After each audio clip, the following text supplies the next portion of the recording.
Chapter 6. Thanks to a missing watch. We sat down at the Rainbow and ordered 3 sundaes. Dana, we have news about Mr.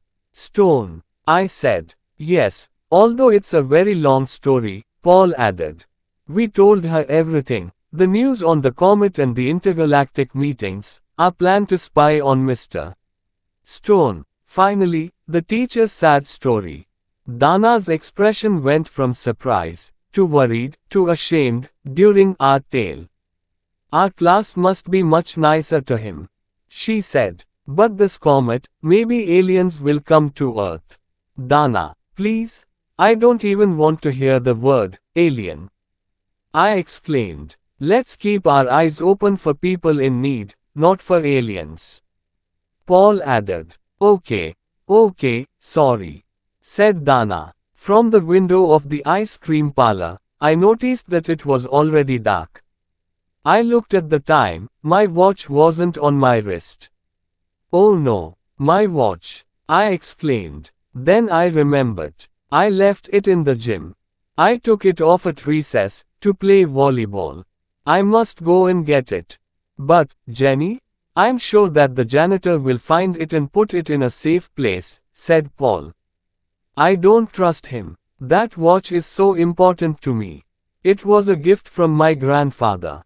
He's dead now, and it's the only thing I have of him. I must go to school immediately. But the school's closed now. Dana commented. No, not today. Mrs. Ching is at school all evening, because she's preparing some math tests. I know because I heard her talking to Miss Smith. Okay, well, I'll see you tomorrow then. I have to go home and start my homework, Paul said. Me too, Dana added. We left the Rainbow and I went towards Jefferson High. The back door was open. I went in. Our gym is on the ground floor, but I didn't go there directly. Something stopped me. I felt a strange sensation. I didn't know what it was. Something wanted me to climb the stairs and go up to the classrooms. I felt afraid. The school was dark and silent. I shivered. Where am I going? Why am I climbing these stairs? I thought. My heart beat faster and faster. Something terrible was at the top of the stairs. I sensed it, but what? I desperately wanted to run away and return home, but I couldn't. The mysterious force inside me made me go on. On the 3rd floor I heard a noise. Someone was moaning. As I passed by the janitor's closet, the sound became louder. Someone needed help. I opened the closet. It was Mrs. Ching. The old teacher was on a chair with her hands and feet tied. She was gagged and her eyes were open in terror. Mrs. Ching, I whispered. I took the cloth from her mouth. Help, she said. Someone is doing something wrong, and he, or she, is here now. The person is in disguise. Okay, Mrs. Ching, stay here. Whoever it is mustn't suspect anything. I put the cloth back in the teacher's mouth and left the closet. I looked around the 2nd floor. I was terrified. Everything was silent. The long, dark hall was very frightening.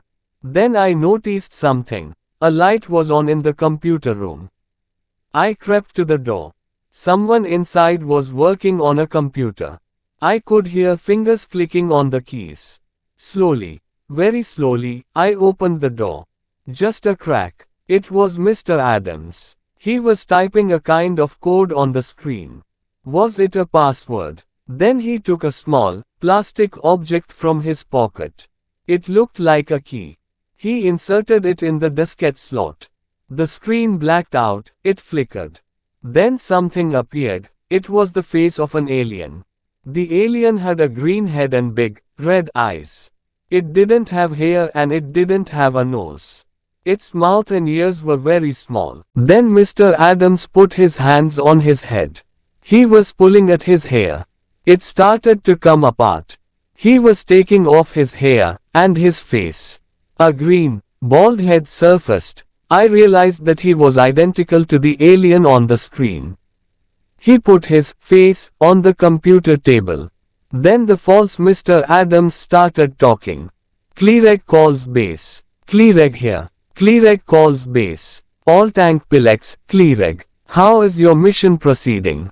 Said the alien on the screen with a mechanical voice. For now everything is okay. But I'm already tired of this mask, and I hate speaking this barbarian language. English is not a barbarian language. I thought angrily. I'm sorry, but your voice implant must stay inside you until the mission has finished. Then we can remove it. Tell me, does anyone suspect you? Said the alien. No, I don't think so. I had a small problem with an old math teacher, but I was in disguise, and I tied her up in a closet. So, everything's fine. Haha, you're wrong. I'm here now, I thought. I hope you're right. Our mission can't fail. The spaceship must come this Friday. We'll land in the old, abandoned airfield. We'll wait for you there. By 9:30 p.m. you must be ready. You must have the 2 students to take to Mitrax. We can't be late. When the comet leaves the Virgo constellation, we won't be able to travel anymore. The intergalactic doors close on Friday, at midnight, said the alien on the screen. I know. Don't worry. I must still choose the 2 students, but I think I know who I want. How will you capture the students? You can't touch them because you're electric. Aha. So the story of his prosthesis was a big, fat lie. I thought. On Friday evening there is a family teachers meeting. During the meeting I'll leave the other teachers. While the parents are listening to the teachers, I'll ask the students to come with me. I'll invent an excuse. Then I'll take them to the science lab and I'll spray them with my hypnotizing spray. Once they're hypnotized, they'll do everything I say. They won't be able to think, or rebel. We'll go out of the building by the fire escape exit and walk to the airfield, said Mr. Adams, Clereg. I'm sure he wants me. I said to myself. Be at the airfield by 9:30 p.m. then, Clereg. Good luck. All tank Pilex. All tank Pilex, gots, said Mr. Adams, Clereg to the alien on the screen. Then he took the key out and the computer screen returned to normal. I silently closed the door and quickly went back to Mrs. Ching. I can't tell you anything, it's for your own safety. Just act normally, and no one will hurt you, I said. Who? Mrs. Ching started to ask, but I escaped down the stairs and ran out of the building. I stopped running when I was far from the school. My watch was still in the gym, but at that point I didn't care. I had a lot of difficulty sleeping that night. I decided to tell Paul and Dana, but no one would believe me.